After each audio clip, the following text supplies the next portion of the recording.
It was a quiet afternoon, the kind that smells of cinnamon and fresh bread. I had just pulled a loaf from the oven, steam rising in soft curls, when my phone buzzed on the counter. The screen lit up with my son's name, Daniel. I smiled without thinking. For a moment, I imagined he was checking in, maybe asking about the new jam I'd made, or whether I'd visit on Sunday. But when I opened his message, my hands froze. Mom, maybe it's best if you keep your distance for a while. Clara and I need space. For a few seconds, I didn't breathe. The sound of the kettle whistling behind me felt far away, like a memory instead of a moment. The smell of bread, once comforting, now made me nauseous. I read his words again, hoping they'd change. They didn't. My own son, the boy I'd carried through every storm life threw at me, was asking me to disappear. I stood there in silence, flour still dusting my hands, and typed back just one message. Understood. I'll respect your wishes. And I'll also stop paying the mortgage and the $4,500 I send each month. My thumb hovered over the send button for half a heartbeat. Then I pressed it. Blue ticks appeared almost instantly. I placed the phone down beside the cooling loaf and waited for the world to fall apart. At first, there was only silence, heavy, still, almost sacred. Then my phone began to vibrate again and again, the screen lighting up like a heartbeat gone wild. I didn't look. I couldn't. Instead, I wiped my palms on my old apron, the one Daniel had given me years ago, with the words, "Best mom ever," embroidered across the chest. The fabric was worn, soft from years of use, but at that moment, it felt foreign, like it belonged to someone else. The kitchen clock ticked. Outside, a late autumn breeze pressed against the window. I stared at the loaf of bread cooling on the counter, golden perfect, and thought of all the times I'd baked it for him. When he was little, he'd beg for the first slice, butter melting across his fingers as he grinned and said, "You make it better than anyone, Mom." I used to believe those words would never fade. But here I was, standing in the same kitchen, feeling like a stranger in my own life. I wasn't angry. Not yet. Just hollow. Sometimes pain is too deep for tears. It just sits inside you, cold and still. I picked up the phone again and saw the unread messages stacking up. "Mom, wait. What do you mean? Mom, please call me. You don't have to be like this." But I didn't reply. Instead, I switched the phone to silent, turned off the oven, and poured myself a cup of tea. The whistle had stopped. The house was quiet again. That's when I whispered to myself, "So this is what goodbye sounds like. Not shouting, not doors slamming, just silence." What happened after that? It left everyone speechless. If you've ever felt taken for granted by those you love most, stay with me, and don't forget to subscribe. You'll want to hear how this ends. Because believe me, it didn't happen overnight. It took years of love, sacrifice, and tiny cracks I refused to see. But looking back now, the signs were always there. People often say the worst betrayals don't happen overnight. They bloom quietly in the background, watered by love and denial. Looking back now, I can trace the cracks that led me here, to that message, that silence, that kitchen full of ghosts. But at the time, I only saw devotion. I saw my son. Daniel was my whole world. I had him when I was 24, and by 31, I was raising him alone. My husband, Robert, was a kind man, but life has a cruel way of taking the good ones early. One rainy night, he left for work and never came home. A drunk driver ran a red light, and just like that, I became a widow with a 5-year-old boy and a pile of bills taller than hope. I remember sitting on our bed that night, Daniel asleep beside me, and promising him I would never let him go without. That promise became my reason to wake up every morning. I sold Robert's tools, picked up double shifts at the factory, cleaned houses on weekends. I learned how to fix leaks, change fuses, and fight loneliness in silence. Every time Daniel smiled, every time he said, "Mom, you're my hero," I told myself it was worth it. He was a bright, gentle child, loved books, always helped me cook, and never went to bed without hugging me goodnight. Our apartment might have been small, but our hearts were full. On Saturdays, we'd walk to the park, share a single ice cream cone, and laugh until the sun dipped below the trees. Those were the years that stitched themselves into my soul. When Daniel turned 18, he got into college on a partial scholarship. The rest, I covered with overtime and small loans. Watching him walk across that graduation stage years later was the proudest moment of my life. I remember thinking, Robert, if you could see him now. After graduation, he got a job in finance, sharp suit, shiny shoes, the kind of life I'd dreamed for him. He rented a sleek apartment downtown. And every time I visited, I brought home-cooked meals and fussed over his laundry. He'd laugh and say, Mom, I can handle a washing machine, but still let me do it. Back then, we were still close, until Clara came along. I met her on a Sunday afternoon. Daniel had invited me to lunch, and she answered the door. Everything about her screamed perfection. Smooth hair, flawless makeup, designer handbag dangling from her arm. She smiled sweetly and called me Mrs. Collins, even after I told her to just call me Evelyn. That smile never reached her eyes. At first, I tried to like her. I told myself she made Daniel happy, and that was enough. She worked in marketing, ambitious, confident, polished. But there was something behind her words, something that made me feel small. Whenever I brought up family memories or stories of Daniel as a boy, she'd change the subject. When I offered to help with wedding plans, she politely declined. It's all under control, she said, her voice syrupy but firm. I thought I was imagining it, the distance, the coolness, but it grew. They married the following spring. I paid for most of it. Not because they asked, but because I wanted to give them a beautiful start. Clara thanked me with a smile so perfect it could have been rehearsed. Daniel kissed my cheek and whispered, You didn't have to, Mom. I just smiled. I wanted to believe this new chapter would bring us closer, not erase me. After the wedding, their visits became less frequent. First every week, then every 2. Calls turned into texts. Busy, Mom, he'd say. We'll come by soon. I waited. And when they finally did visit, Clara sat on her phone most of the time, scrolling through photos of vacations, handbags, and dinners I knew Daniel couldn't afford on his salary. One evening, she mentioned they were house hunting. It's important to build equity early, she said, glancing at me like it was a lecture. Daniel looked nervous but hopeful. That night, after they left, I stared at the family photo on the mantel, me holding baby Daniel, both of us grinning. I whispered, Don't lose yourself, son. But love makes you blind. And mothers are the worst at seeing when their children are slipping away. A few weeks later, Daniel called. His voice was soft, hesitant. Mom, I need to ask you something. I knew before he said it. The down payment. He explained how the market was tough, how they'd found the perfect house but were short on cash. Just until we settle in, he promised. I'll pay you back every cent. I didn't hesitate. I sold my small piece of land, Robert's old investment, and handed him a check. Watching him sign those papers, smiling like a boy again, made me forget every worry. Clara hugged me, whispering, You're such a blessing. But her eyes sparkled, not with gratitude but triumph. They moved into their new house that summer. I helped them unpack, cooked dinner in their gleaming kitchen, even planted roses in the backyard. I remember Clara saying, Oh, you didn't have to do that, in that tone that meant she wished I hadn't. I laughed it off.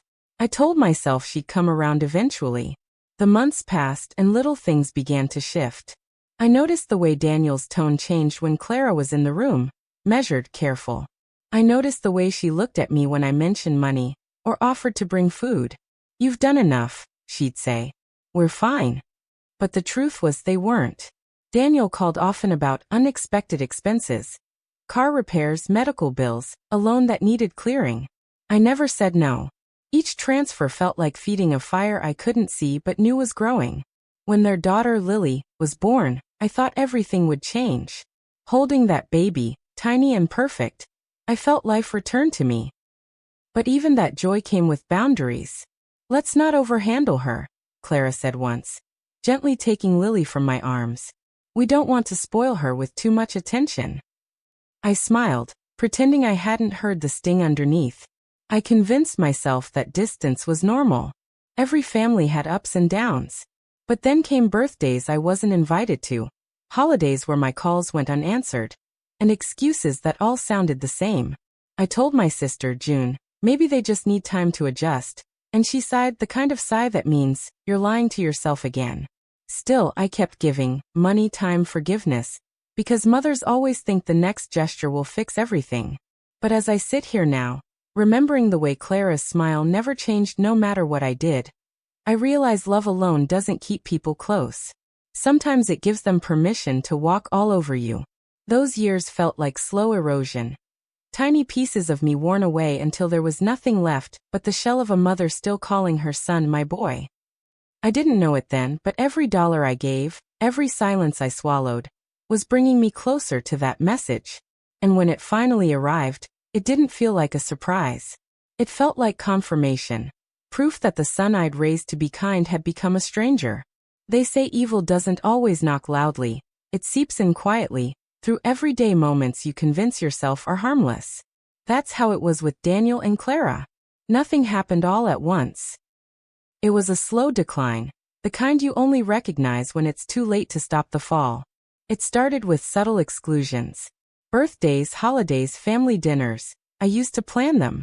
But suddenly there were new traditions, ones that didn't include me. Clara preferred quiet time at home, she said. Just the three of us. When I'd ask Daniel if I could visit, he'd pause a second too long before answering. Maybe next weekend, Mom. Lily's been fussy lately. Next weekend never came. One Sunday morning, I baked a lemon cake, Daniel's favorite since childhood, and drove over to surprise them. When Clara opened the door, her smile froze for a second before she spoke. "Oh, Mrs. Collins. I wish you'd called first. Daniel's not home." Her tone was polite but cold enough to freeze the summer air. I could hear Lily laughing inside, the TV playing softly. I stood there holding the cake, pretending not to notice. "That's all right," I said. "I just wanted to drop this off." She hesitated, then stepped aside just enough for me to place the cake on the counter. "Thanks," she said flatly, not meeting my eyes. As I walked back to my car, I saw her close the door before I'd even reached the sidewalk. That door didn't just separate our houses. It separated me from the life I'd built around love. Still, I kept showing up. I told myself she'd come around, that Daniel would see through the distance she built between us. But love has a way of making excuses for cruelty, and I was an expert at it. Months passed, and Daniel's calls became less about family and more about money. First, it was car repairs. Then a temporary loan to cover Lily's daycare, until Clara's promotion came through. I didn't ask questions. I just sent the money. Each transfer was another piece of my savings disappearing. Another hope that things might go back to the way they were. One night, I got a call from Daniel. His voice was tight, anxious. "Mom, the mortgage payment's due. And Clara's commission got delayed. Could you help? Just this once." That was the phrase he always used. Just this once. I sent $3,200 that night, convincing myself it would be the last. But it never was. The requests became routine, the gratitude less sincere. "Thanks, Mom," he'd say quickly before hanging up. I'd sit there afterward, staring at the quiet phone, trying to remember when our conversations stopped being about love and started being about balance transfers. Then came the small humiliations. The kind that don't make you angry at first because they're wrapped in politeness. Clara started calling me Evelyn, instead of Mom. She corrected how I held Lily, how I seasoned the soup, how I told stories. Every visit felt like walking on glass. One evening, as we sat for dinner, she turned to Daniel mid-conversation and said, "Your mom means well. She just worries too much." Daniel chuckled softly, and I forced a smile. But inside something cracked. Later that night, as I drove home, my chest ached. Not from anger, but from loss. I realized I was no longer his home. I was his obligation. It didn't stop there. Clara began managing Daniel's phone, answering my calls, replying to texts, filtering what he saw. Once, I sent him a message about the anniversary of Robert's death. She replied instead, "He's been busy, Evelyn. We'll light a candle for him tonight." My husband. My grief. Reduced to a passing courtesy. When I mentioned it to Daniel later, he said, "Clara just tries to help me stay organized. You know how she is." Yes, I did. That was the problem. By then, their dependence had turned into expectation. If I ever delayed sending money, Clara would text a reminder. The mortgage is due tomorrow. Just checking in. As if I were a bank, not a mother. I started cutting corners, canceling my own insurance, skipping meals to stretch my pension, just to keep up with their requests. I told myself I was helping my family, but deep down, I knew I was only buying my place in their lives. The real breaking point began quietly too. It was a cold Thursday in late November. I stopped by their house to deliver a handmade quilt for Lily's birthday. Through the open window, I heard Clara's voice, sharp and impatient. "Daniel, we can't keep letting her show up like this. It's exhausting." My hands froze on the gate. "She means well," Daniel said softly. "She just worries." Clara sighed. "It's not healthy. She's too attached. Always calling, always giving money. It's uncomfortable." I stood there, the cold biting my fingers, every word slicing deeper than the last. I didn't knock. I turned around, walked to my car, and sat there gripping the steering wheel until the tears came. I told myself they didn't mean it. But denial is a mother's favorite lie. That night I couldn't sleep. Every word replayed in my head. Too attached. Uncomfortable. I had given them everything, money, time, love. And now my love had become a nuisance. For the first time, I started wondering if the problem wasn't their distance, but my refusal to see it. A week later, Clara invited me for dinner. Her tone was unusually sweet. "We'd love to have you, Evelyn," she said. I should have known better, but I went anyway. I arrived early, wearing the blue cardigan Daniel had once said made me look younger. I brought a bottle of wine and a pie, my way of saying I still belonged. The dinner was tense from the start. Clara talked about real estate, promotions, investments, everything money could buy. Daniel sat quietly, nodding along. I tried to bring up Lily, asking if she liked the quilt. Clara smiled without warmth. "It's lovely. But she has so many now, we had to put that one away." After dessert, Clara leaned back in her chair and said, almost casually, "You know, Evelyn, I've been reading about how parents sometimes struggle to let go when their children start families of their own." Daniel gave a small, nervous laugh. "Clara," he warned gently. But she kept going. "It's natural, of course. But boundaries are healthy. We all need space, don't we?"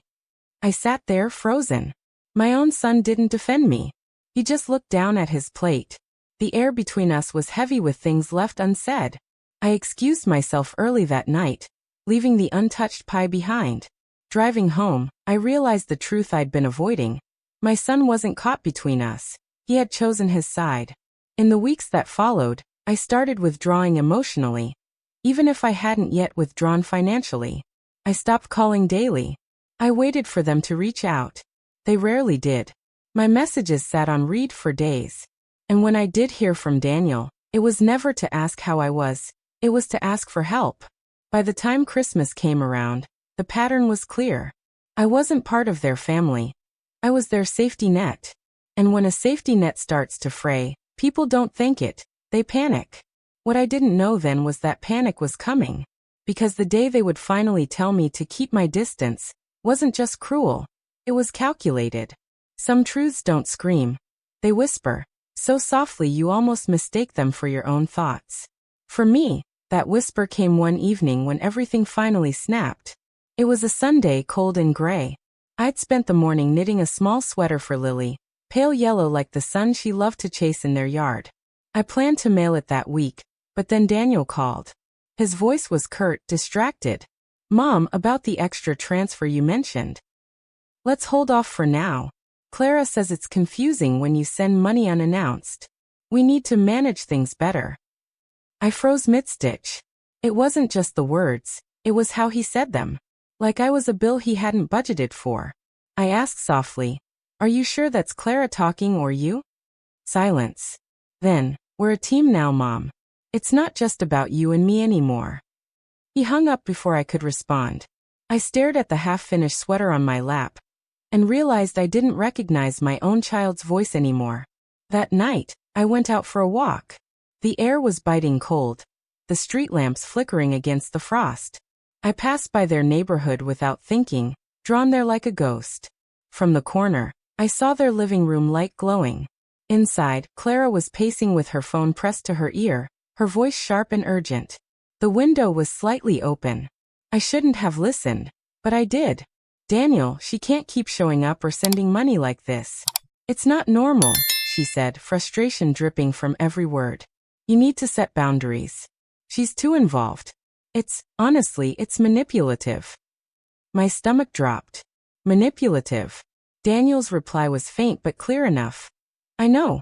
I'll talk to her. I turned away before I could hear the rest. My feet felt like they were made of lead as I walked home. Inside, I made tea I didn't drink, sat at the kitchen table, and stared at the steam rising into nothing. The betrayal wasn't in their words. It was in the realization that I'd become someone they discussed, not someone they loved. Around midnight, I opened my phone and scrolled through our old messages, years of love, gratitude, and I miss you, Mom. Then I reached the recent ones, where affection had been replaced by transactions. That's when it hit me. I had been paying rent for my place in their lives. The next morning, I woke with a strange calm, the kind that only comes after you've run out of tears. I cleaned the kitchen, opened every curtain to let the light in, and made a decision. No confrontación. No begging. Just silence. That evening, I sat down at my small desk and drafted a message. Daniel, you and Clara have made yourselves clear. I'll respect your boundaries. I'm stopping all transfers effective immediately. I hope one day you understand why. Then I added one final line. Love, Mom. Before sending it, I hesitated. Not because I doubted my choice, but because I knew what it meant. For years, I had mistaken giving for love, and silence for peace. That day, I finally understood the difference. I hit send. Within seconds, the message was marked read. Then came the calls, 3, 4, 5 in a row. I let them ring out. The sixth one came from an unknown number. Clara's voice spilled through my voicemail, sugary and false. Evelyn, we didn't mean to upset you. This isn't necessary. Can we just talk? I deleted it without listening to the end. The next day, Daniel came by. I didn't answer the door. He stood outside for a long time. I could see his shadow through the curtain, pacing, knocking again and again. Mom, please, he called out. You don't have to do this. We'll figure it out. I pressed my back against the wall, trembling, but I didn't move. For the first time in years, I chose myself.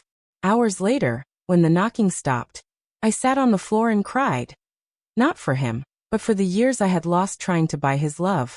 Somewhere between the sound of his car pulling away and the quiet that followed, I realized something. Freedom doesn't always feel good at first. Sometimes it feels like grief. That night, I made myself dinner. Simple soup, bread and tea. The same meal I'd made countless times for Daniel when he was small. I sat alone, but for the first time in forever, I didn't feel unwanted. I felt still. I whispered aloud, love without respect isn't love, it's debt. And I finally understood the cost I'd been paying. That was the night everything changed. The night I stopped chasing peace in people who thrived on my guilt. The night I stopped being the victim in my own story. That was the night everything changed. The night I decided I'd rather eat alone in peace than be fed on borrowed love. The next morning, I moved through my home as if I were cleaning a crime scene. Not of violence, but of emotional debris. I gathered the bank papers, receipts, and transfer records that had defined my life for the past 5 years.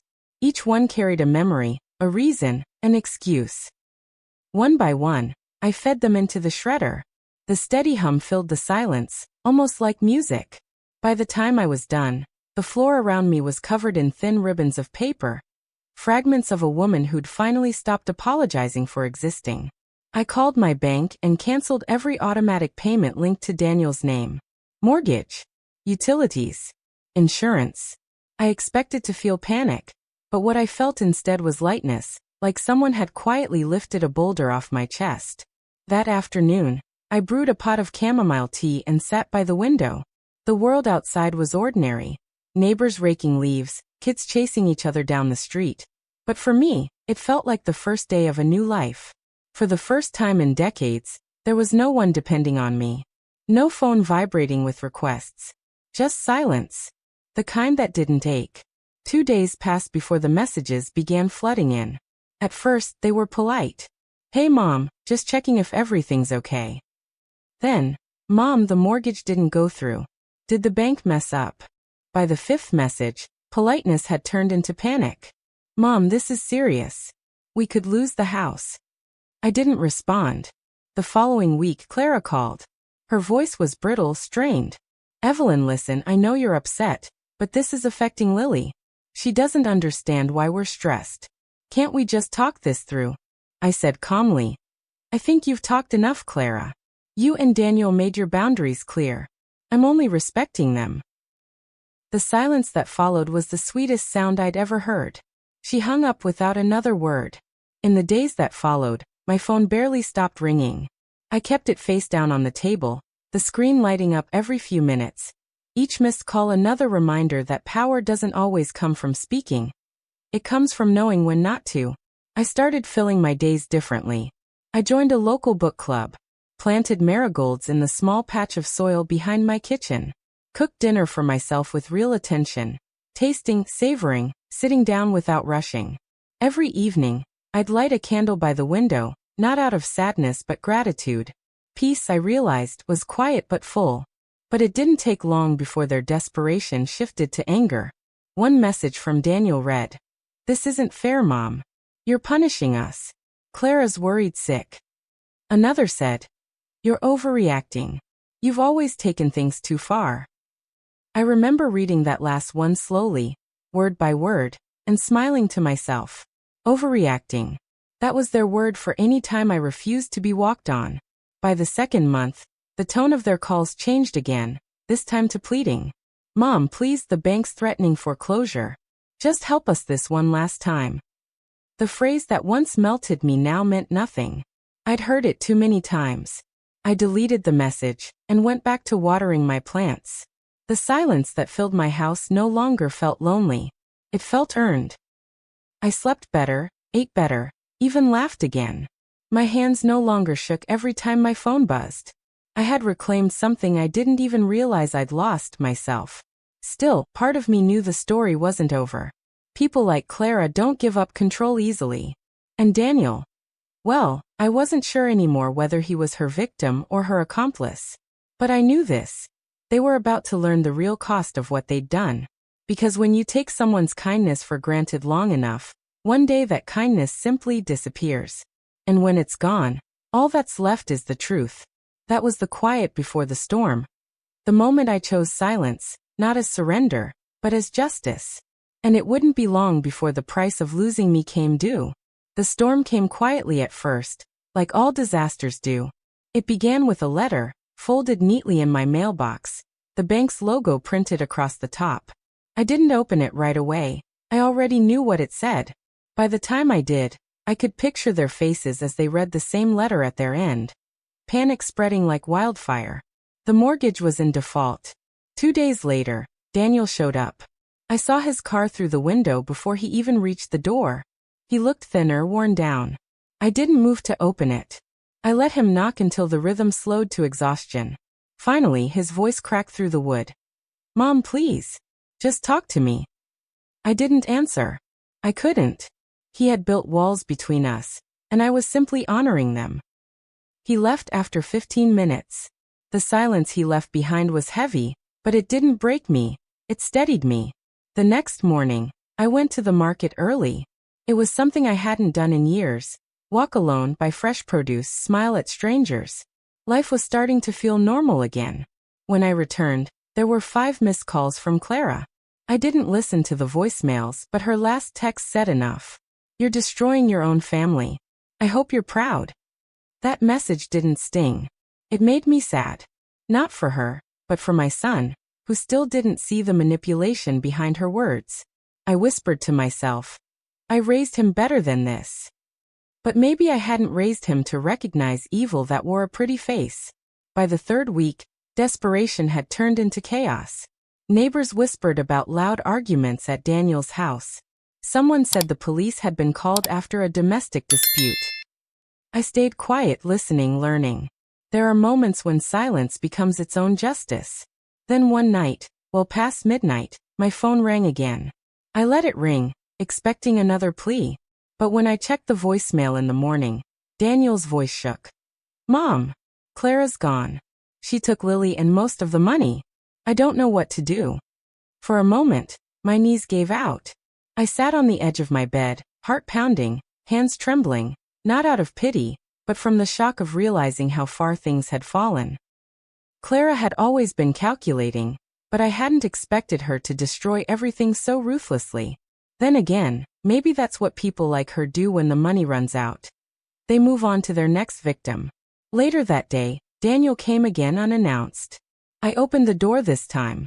He looked like a man unmade, unkempt, eyes red, suit wrinkled.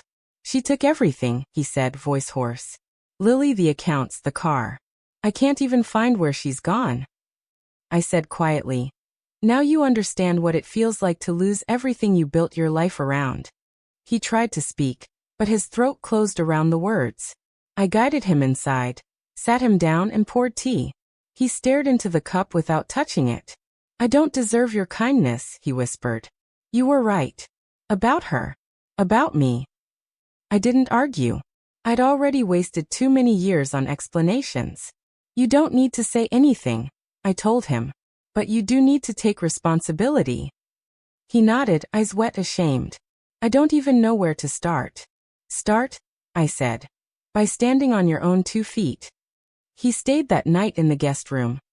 The same one he'd slept in after Robert's funeral years ago. I could hear him crying through the wall. The same quiet sobs he'd had as a child when he didn't want me to know he was scared. And just like then, I stayed awake, watching the dawn creep through the curtains, wondering when love had become so tangled with pain. Over the next few days, things moved fast. Clara drained his joint account, filed for custody, and disappeared across state lines. The police got involved, and Daniel's name started appearing in financial investigations linked to the mortgage default. It was worse than I'd imagined. His wife hadn't just used him. She'd left him holding her crimes. For the first time, Daniel faced the consequences of his own choices. And though I didn't celebrate it, I couldn't shield him either. That kind of protection had nearly destroyed us both. Neighbors soon found out what had happened. Whispers turned to sympathy, then judgment. But I didn't care what they said. I'd lived long enough to know that people always have opinions about pain they've never felt. A week later, Daniel came to me again, papers in hand. Foreclosure documents, notices, police reports. They're taking the house, he said quietly. Everything's gone. I looked at him for a long time before answering. Then maybe it's time you learn to build without someone else's money. He lowered his head and nodded. You're right. The humility in his voice was new, real. And for the first time in years, I saw not the man who'd turned his back on me, but the boy I once raised, the one who used to believe I could fix anything with a hug and a slice of pie. The following month was quiet. He began working odd jobs, saving every penny. Sometimes he'd come by just to talk, not to ask for anything, just to sit in silence while I cooked. It wasn't forgiveness yet, but it was something close. As for me, I found peace in small things. My garden, my morning walks, the simple rhythm of a life no one could take from me again. The house no longer echoed with waiting, it sang with freedom. And though I never said it aloud, I knew the truth. Clara's betrayal may have broken him, but losing me had changed him. They had finally discovered the price of taking a mother's love for granted. And it was everything they once thought they could live without. Months passed before the dust finally settled. Daniel was still living in the small apartment he'd rented after the foreclosure. Bare walls, second-hand furniture, and a quiet that reminded him of all he'd lost. He called occasionally, mostly to ask how I was doing, never about money. I could hear the humility in his voice, the exhaustion of a man who'd seen how far pride could fall. Then one Sunday he appeared at my door again. No car this time, just him, walking up the path with a small box under his arm. He looked older, softer. When I opened the door, he didn't say a word at first.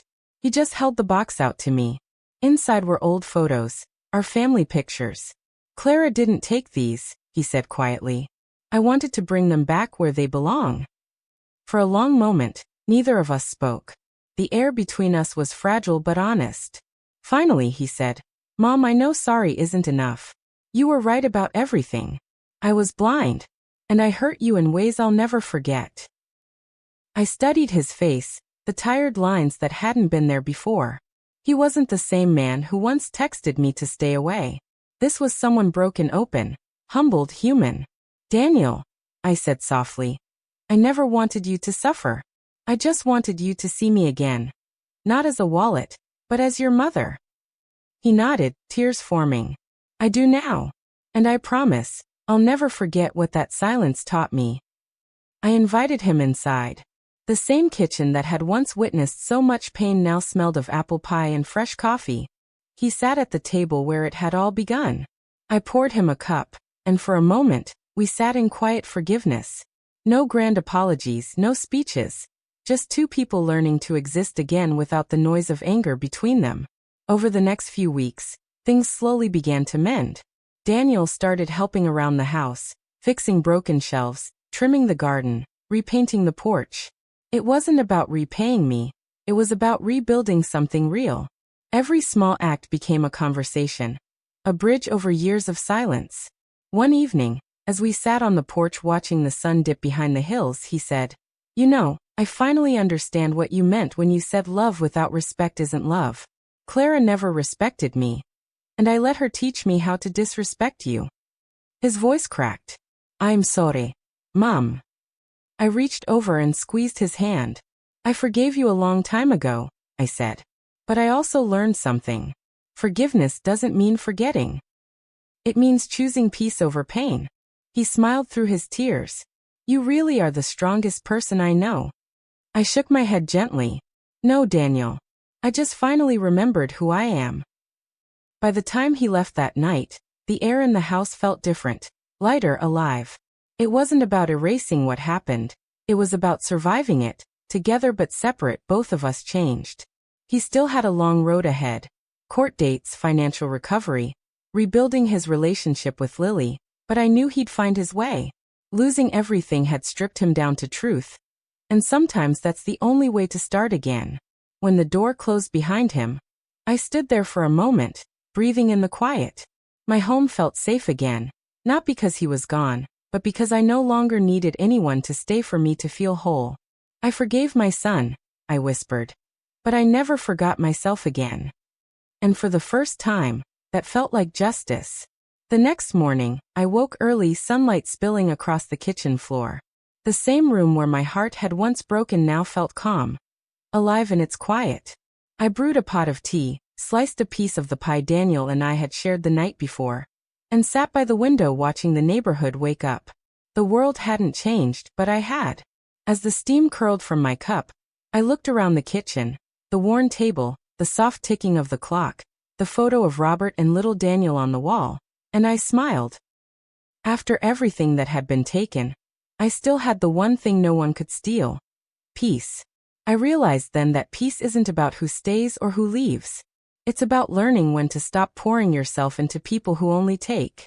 I'd spent a lifetime mistaking sacrifice for love, but love without respect is just slow self-destruction. Sometimes walking away isn't cruel, it's survival. And silence? It isn't weakness. It's the sound of a woman finally setting herself free. As I finished my tea, the house felt lighter than it had in years. Outside, the marigolds Daniel helped me plant were opening to the morning sun. Bright, stubborn little things refusing to die. Just like me. I thought of all the mothers who might be watching, all the women who've given until they've disappeared. And I wanted to tell them this. Sometimes silence is the loudest lesson you can teach. Because when you stop letting people take you for granted, that's when they finally hear what you've been saying all along. If stories like mine speak to your heart, don't forget to subscribe. There are more truths worth telling, and more strength waiting to be found.